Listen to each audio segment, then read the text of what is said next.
Congratulations. At exactly midnight tonight, electricity disappears forever. Not the power plants, not the cables, not the batteries. Electricity itself. The force that powers every light bulb, every smartphone, every computer, every hospital machine, every satellite, every vehicle, every factory, every bank, and every modern city simply stops existing. Nobody knows why. Nobody can reverse it.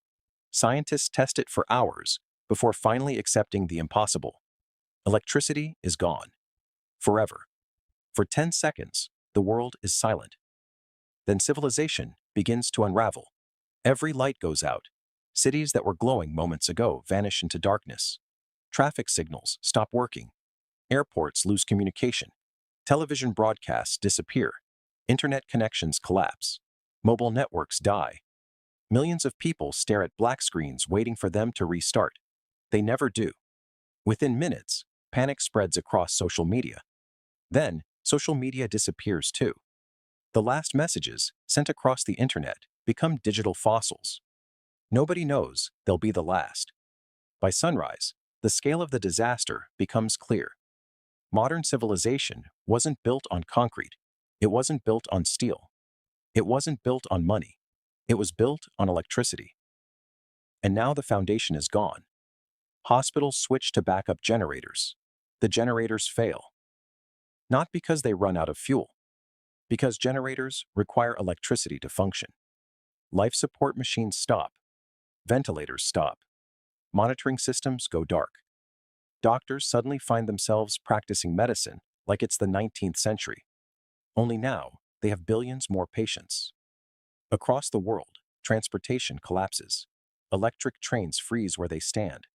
Subways become underground prisons. Modern cars stop working. Most vehicles depend on electronic systems. Those systems are dead. Airplanes already in the sky become emergencies. Pilots lose instruments. Air traffic control vanishes. Navigation systems disappear. Every flight becomes a desperate attempt to land before fuel runs out. Some succeed, many don't.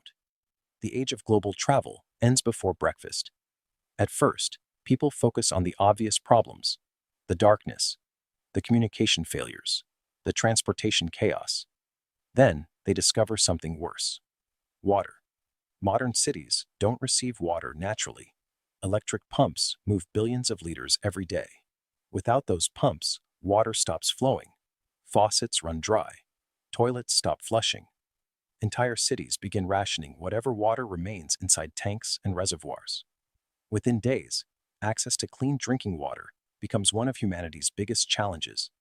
Not war, not food. Water, the thing most people assumed would always be there. Food follows soon after.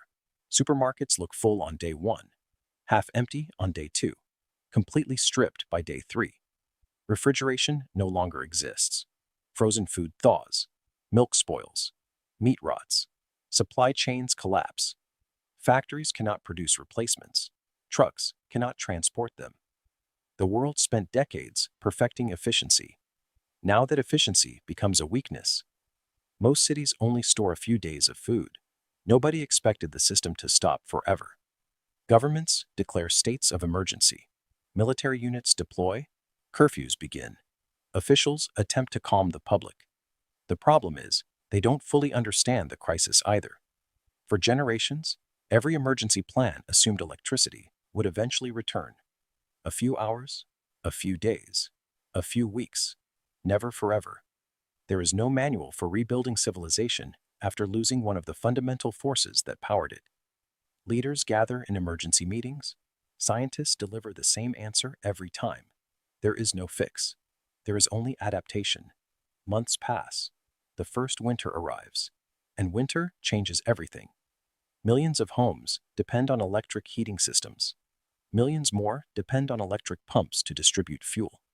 Entire regions suddenly face temperatures their infrastructure can no longer handle. People migrate. Cities shrink. Small rural communities begin growing.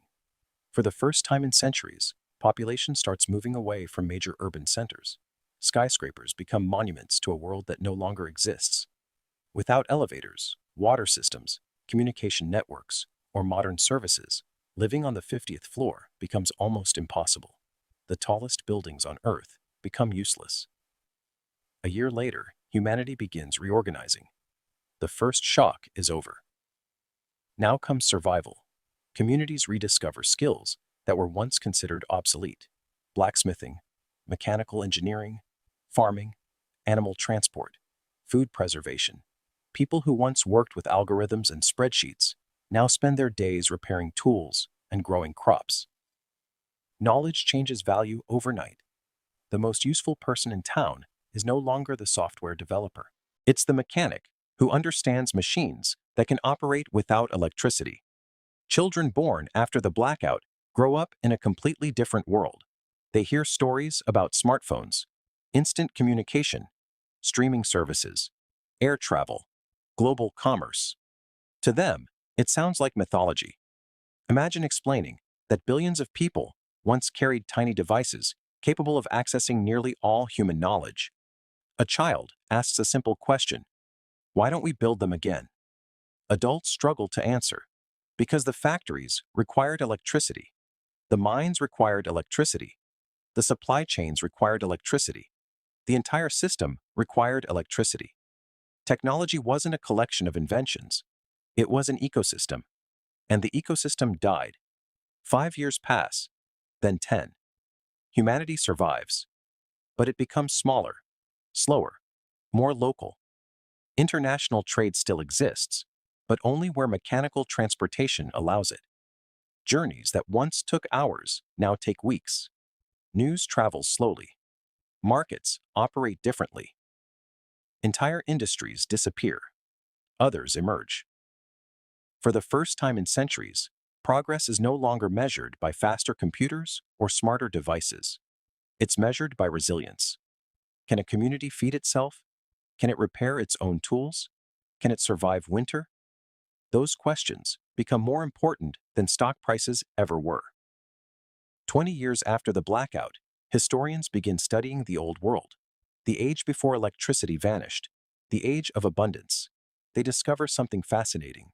Humanity didn't just lose power, it lost speed. Before the blackout, information could cross the planet in seconds. Now, it takes days. Before the blackout, business is coordinated across continents.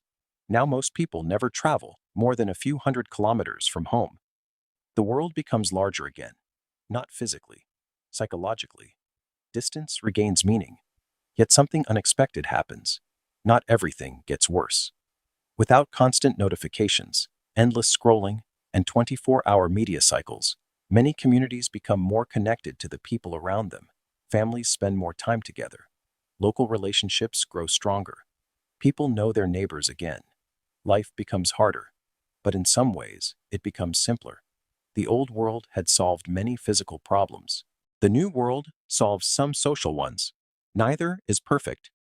Both require sacrifice.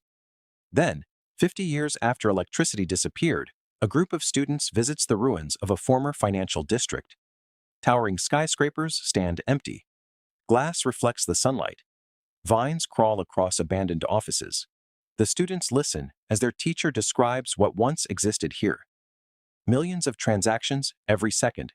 Global corporations, artificial intelligence, instant communication, a civilization connected by invisible currents. One student looks up at the silent towers and asks a question.